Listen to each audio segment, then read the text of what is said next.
जो जबाबदार आहे त्यांच्या मोर्चात ठाण्याला असं तुम्ही विधान केलं. 100% असंच आहे. कारण ही जी चेन आहे पालिका अधिकारीपासून रजिस्ट्रेशन ऑफिसपासून माझं तर म्हणणं आहे बँकांच्या काही अधिकारी पण याच्यात सामील असू शकतात. कारण सर्च रिपोर्ट असल्याशिवाय या गोष्टी होत नाहीत. आणि या सगळ्या करता जो आर्थिक हितसंबंध जोपासायचे असतात ते जोपासून आणि या लोकांना अभय देण्याचं काम इथला लोकल कोणी करू शकत नाही. हे ठाणेवालेच करतात. हा माझा स्पष्ट आरोप आहे. ते जातात त्यांना सलमान खानच्या घरी जायला वेळ आहे, इथे यायला वेळ नाही. नाही, मी थोडक्यात बोललो की तुम्ही एखाद्या सेलिब्रिटीवर काय प्रसंग आला जायला पाहिजे. नाही जायला पाहिजे असं नाही. ते शेवटी आपल्या देशाची शान आहेत. जायला पाहिजे. पण ही लोकं एवढी इथे मरतात आकंत करत आहेत रस्त्यावर येऊन. आज दिव्याला काही लोक रस्त्यावर तिथे रॉकेल घेऊन बसलेत. पालकमंत्री आहेत ना. त्यामुळे काय गंगेत कधी जा डुबकी मारली पाप धुतले जातात. इथे पुण्य मिळेल ते जास्त मिळेल असं माझं म्हणणं आहे. त्यामुळे इथं पालकमंत्री आहेत. नगरविकास खातं त्यांचं आहे. त्याने येऊन जायला पाहिजे. मुलगा आहे ते खासदार आहे. 6 महिने जे पक्षात आहे त्यांच्या आता भूमिका आहे. परत 6 महिन्यात ते परत जाणार नाही असं तुम्ही एक विधान केलं. नाही, माझं म्हणणं तो दीपेश म्हात्रेंच्या बद्दल आहे की दीपेश म्हात्रे 6 महिन्यापूर्वी उभाटा गटात आलेले चांगलं काम करतात. लोकांच्या पाठीशी उभी आहेत. मला त्यांचा फोन होता की तुम्ही पण या सर्वपक्षीय बोलवलेत. मी म्हटलं माझी भूमिका थोडी वेगळी आहे. मी वेगळी मांडणार आहे. माझं त्यांना विनंती आहे की अजून 6 महिन्यात तुम्ही परत घरवापसी करणार नसाल तर ही तुमच्याकडे अख्खी चेन आहे.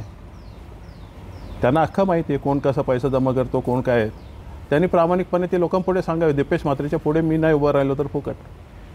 खोटे कागद देखील की तुम्ही बोलले त्याच्यावर पोलीस काय कारवाई करताना दिसत नाही आहे. कोणाच्या आदेशाने कारवाई होत नाही. एक तर हा अख्खा नेक्सस आहे. ही अख्खी चेन आहे. पोलीस पण याच्यात सामील आहेत. कधी कधी पोलिसांवर दबाव आणला जातो एक काम फुकट कर. परंतु 10 कामात ते पण सहभागी असतात. ही बांधकामं जी आहेत ही काय एका रात्रीत वर येत नाहीत. वॉर्ड ऑफिसर सर्वात मोठा जिम्मेदार असतो याच्यात. सर्वांना सर्व माहिती असतं.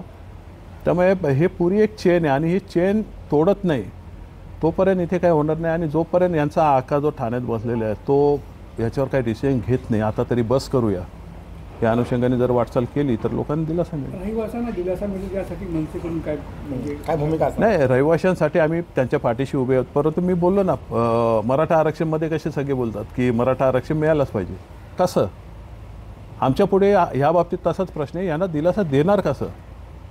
त्यांना काय आर्थिक मदत असेल लिगल ओपिनियन कोणाकडनं घ्यायचं असेल त्याच्यासाठी काय असेल ते आम्ही निश्चित देऊ. त्यांना माणुसकीच्या नात्याने त्यांना ती मदत करू. परंतु सरकार आमचं नाही आहे.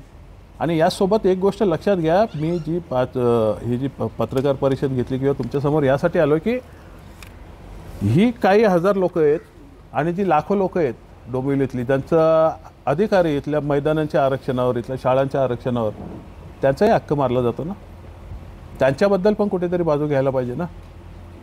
जे गुन्हे दाखल झाले जेव्हा जास्त लोक शिवसेना शिंदे गटात आहेत. तुम्ही नाव न घेता बोलले एक गट बोलले तर त्यावर तुमची काय प्रतिक्रिया. तुमच्या प्रश्नातच माझं उत्तर आहे. हे सगळे शिंदे गटात नव्हते पूर्वी. तुम्ही जर इतिहास बघाल मागच्या यांचा तर यांचे पक्ष वेगळे होते. यांना धमक्या देऊन घेतलेले आहेत. माझ्या या विधानसभेच्या निवडणुकीच्या वेळेस या लोकांना असंच वापरलं आणि हीच सवय लागणार आहे. तुमच्या बिल्डिंगी तोडणार नाही तर तुमच्या इमारतीत जा तुमच्या चाळीमध्ये जा तुमच्या रहिवाशांना पैसे वाटा आणि आम्हाला मतदान करायला सांगा.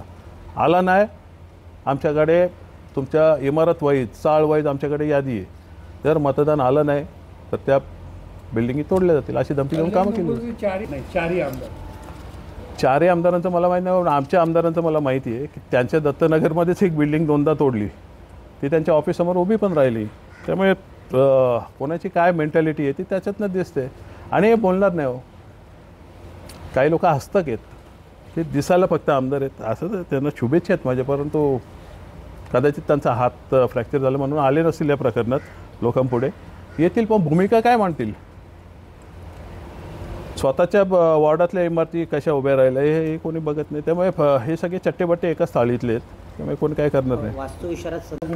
हो एक धक्कादायक बाब मला समजली की या 65 बिल्डिंगमधलंच एका इमारतीचं रजिस्ट्रेशन आता नुकतीच झालेलं आहे. तेव्हा एवढे निगरगट्ट झालेले आहेत ही लोक.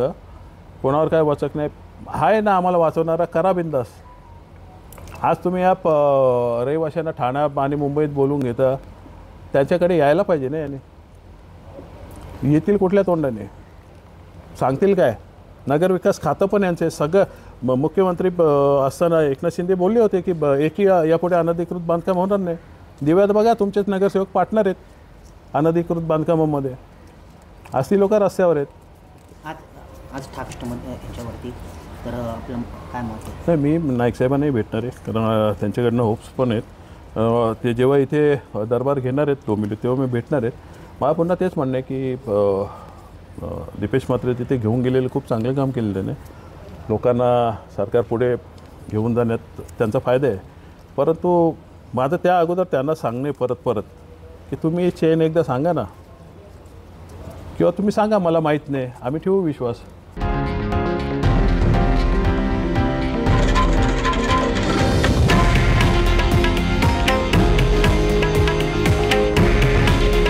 हे आहे देशातील नंबर 1 न्यूज नेटवर्क आणि आपण पाहत आहात TV9 मराठी.